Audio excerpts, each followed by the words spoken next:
Hey, hey, hey, shiny happy people. Welcome to part 2 of the Politics of Protest presentation. Hopefully yesterday you already watched the first half. And let me say again, and I typed this out, and hopefully you guys got an email from me, but we are not going to do a Zoom meeting like I wanted to, just because we've got word from Central Office saying that because of security reasons, they really want us using Zoom. We want to use Teams. And so what I was thinking is that, don't you guys have to know your friendship email address to get onto that's Penny, onto Schoology anyway? So that's what you're going to need to know is your friendship ISD email address, or Microsoft. It's the same thing. So the last thing we talked about was women's rights and the NOW organization and Betty Friedman and all that. We're going to talk about one more thing that had to do with the women, and this is a biggie. Roe versus Wade. Now, you've probably heard about it. We've talked about it just in little bits and pieces throughout the year. It came up in some of our EOC questions, which, by the way, I don't know about any of you, but I'm kind of bummed out that we don't have to take the STAR this year. I'm sure you're not. I am. I mean, you guys worked really hard for it, and I was really excited to see what those grades are going to look like because you guys did really well on your benchmark. So if you still don't know what you made on your benchmark, I can get into that and look it up. So feel free to email me and I'll let you know. So Roe versus Wade. Basically, women came out at the time abortions were illegal. And women were coming out saying, you know what, it's my body. I have the right to do with my body what I want to do. So it went to court. Supreme Court decision basically said state governments cannot regulate abortion during the first 3 months of pregnancy. Okay? At that time, it was a woman's constitutional right to privacy, and what she wanted to do with her body, she should have the right to do. They could, however, ban abortion in the final 3 months. And then, of course, you know, we still talk about this today. Every time you have a presidential election, this topic comes up. Every time you have, well, not every time, but a lot of times you have congressional elections, this topic comes up. I mean, it's a big topic. It's a hot topic in politics today, and it always has been. Part of the reasons why people wanted women to have the right to do with what, not just do with what they wanted to do with their own body, but because women who were choosing to have abortions anyway were doing it illegally, and people were dying from it because they weren't doing it correctly. On the other side, people were saying, well, you know what? I believe that when a woman is pregnant, it's not just her body anymore. It's two bodies. So there's your argument, and that's a big part of why people either will claim to be pro-life or pro-choice. Pro-choice meaning women should have the right to choose what they want to do. Pro-life meaning no, it's conceived, therefore it's a baby. It's a life that's already living, so we need to not kill it. So those are your two sides to that.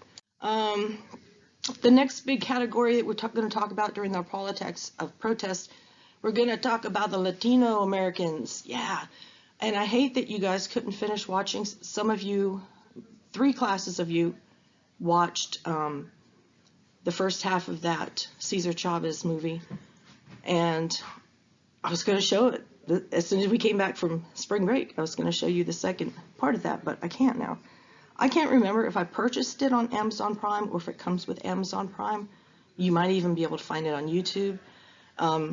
Because I got it on Amazon Prime, there's no way that I can load it onto Schoology, but what I might do, I might see if I can find it on YouTube, and I'll send you guys a link where you can finish watching it if you want to, because it's a pretty good movie. I think it's a good movie. But you know me.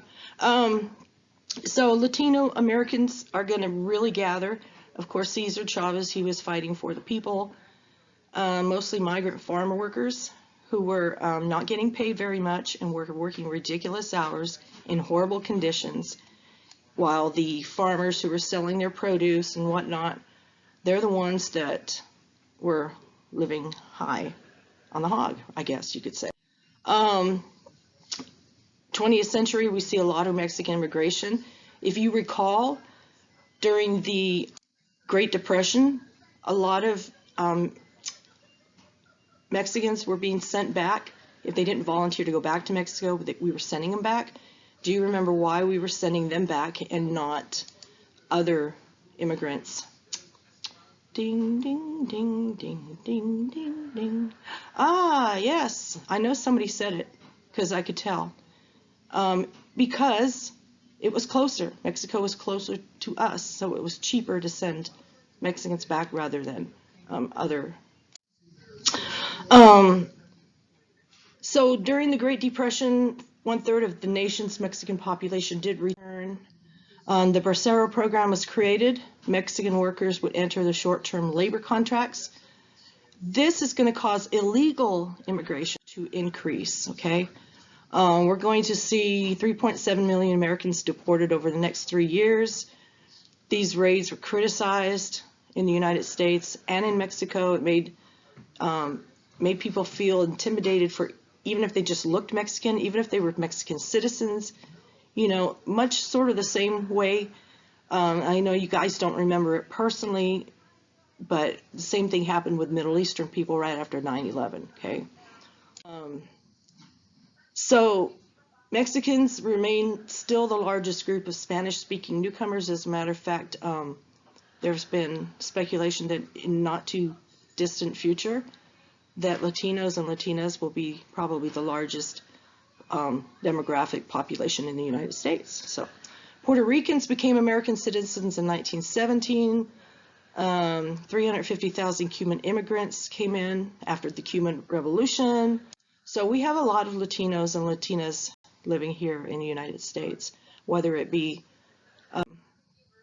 legally or illegally. And of course, like we were watching the movie, the United Farm Workers is going to be formed to obtain good wages and good working conditions. They worked to increase wages. They were successful, along with Cesar Chavez, who's going to organize a national boycott. We didn't get to that part in the movie yet, I don't think, but he's going to organize a boycott telling telling people not to buy the farmers' grapes and lettuce and other produce type things. If you're wondering why I'm laughing, my big Great Dane, I think, stepped on a squeaky toy, so kind of funny. Anyway, so Latino youth also got involved in civil rights movement, and then lots of walkouts, they really wanted to go peaceful demonstration because they saw it being successful with Martin Luther King, and that's why they wanted to do that. Let's see, if you want to go back and read these, you can. That's fine. So as larger civil rights movements began among Mexican Americans, they referred to themselves as Chicanos. Congress is going to support the Bilingual Education Act in 1968. Now, I don't know about Texas. I don't know exactly how Texas was when I was young and in school back in the dinosaur days, but anytime growing up in California, as you guys know, anytime any kind of letter was sent home to parents from the school, there was always two sides to it. There was a Spanish side and an English side, always. It had to be that way because that was the law. I don't know if that's how it was here. But this was very controversial in the fact with our Bilingual Education Act in 1968, where schools could set up classes for immigrants. Controversial. And by the 2000s, more than half of nation's state legislatures are going to pass laws or amendments making English the official language of their state. See what I did there? Bye. Bye. Hi. Hi. Bye. Hi. Bye. Okay, enough of that. So we had a question one time on our warm-up questions, the EOC questions at the beginning of class that we did a lot about the Chicano mural movement. This was just a way for Chicanos to show their pride and show their culture to people and say, look, we're proud of who we are. And they should have been. You should be proud of who you are and where you come from and where your family comes from. You should be proud of that. It should be that way. The only bad thing about that was it did contribute to communities kind of separating and dividing instead of emphasizing a common ground among all Americans. And I think most communities, especially your larger cities, you're going to see that a very good thing. And there's some examples of some of the murals. I really like this one because I like looking at the expressions on that lady's face. So if you want to look at those for a little bit. Where do we have murals here in Lubbock? Ding, ding, ding, ding, ding, ding, ding. I heard somebody say it. In the Depot District. Yay, Buddy Hall. All right.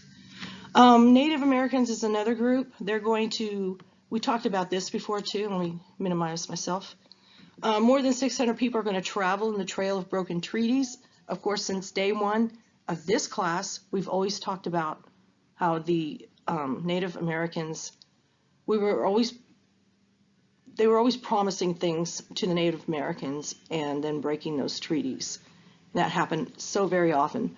So the Trail of Broken Treaties is they're going to, in a caravan of buses, cars, trucks, and campers, they're going to all go to St. Paul, Minnesota. This is 1972. And this is very similar to earlier protests like Martin Luther King did. You know, Martin Luther King, a lot of people were watching him. A lot of people were watching him, and he did some really good things. So they're going to do something very similar. They're all going to gather in this trail and go to St. Paul, Minnesota. Very similar to the March on Washington. Of course, March on Washington is where he gives his great big "I have a dream" speech, right? Okay. So the last couple of things I'm going to talk about in this PowerPoint, Escobedo versus Illinois was a big landmark court case. This guy, Escobedo, he was arrested for murder. He asked for a lawyer. They said, So basically he confessed to the crime. They convicted him, but the courts overturned it. Why? Because it did not abide by. So that's the last slide. I didn't realize if I clicked on it, it was going to go away, and me too. So that's it. That is all you have to do today. If you have any questions, don't forget you can email me. I hope you're liking doing these videos instead of just reading the PowerPoint yourself. I think it's better because I can actually teach you and tell you about these things rather than having you just have to read it. You know what I mean? So if you want, you can comment and let me know if you like this or not. Keep your eyes open for emails. I will be sending all important information that I have for you by email. I will also, this link, as you will have already seen, just like before, I'll have already sent you this, so I don't know why I'm telling you now, because if you're watching this now, you already know, but I'll be sending you, every time I send links to PowerPoint videos, I'm going to send them to your email as well as put them in Schoology. Okay. Good job. If you didn't get a chance to get those assignments done from last week, please get those done. They are in Schoology. And I'm trying to make it really easy for you guys. No more than 15 minutes a day to work on things. As a matter of fact, sometimes only 45 minutes for a whole week. So you don't really have a whole lot of things to do for me. So I'm just trying to make it easy for you. So I was going to try to get my dog to come over here so you could see her. Techie, Tech, Tech, Tech. Because I still have a minute and a half before my 15 minutes is up. Tech, come here, Techie. Tech, come here. Come here, Tech. Come here, Tech. Oh, here goes Penny. I don't think Tech wants to come here. Where's Tech? Is Tech on the... Is Tech over there? Penny, come here, Penny. If I call Penny, Tech will come. Come here, Penny. Come here, Penny. Look, say hi to everybody. Say hi, Penny. Say hi, Penny. Oh, it's on the wrong side. No, it's not. Say hi, Penny. I don't know if you can see her. Come here, Tech. Come here, Tech. Uh-oh. Oh, well. Next time. Next time. There'll be lots of times. All right. You guys have a great day. Stay safe. This is my son, Zach. He's wearing gloves. Keep your gloves handy. Keep your sanitizer handy. Wash your hands. 20 seconds. But don't worry about tomorrow, because tomorrow's not here yet.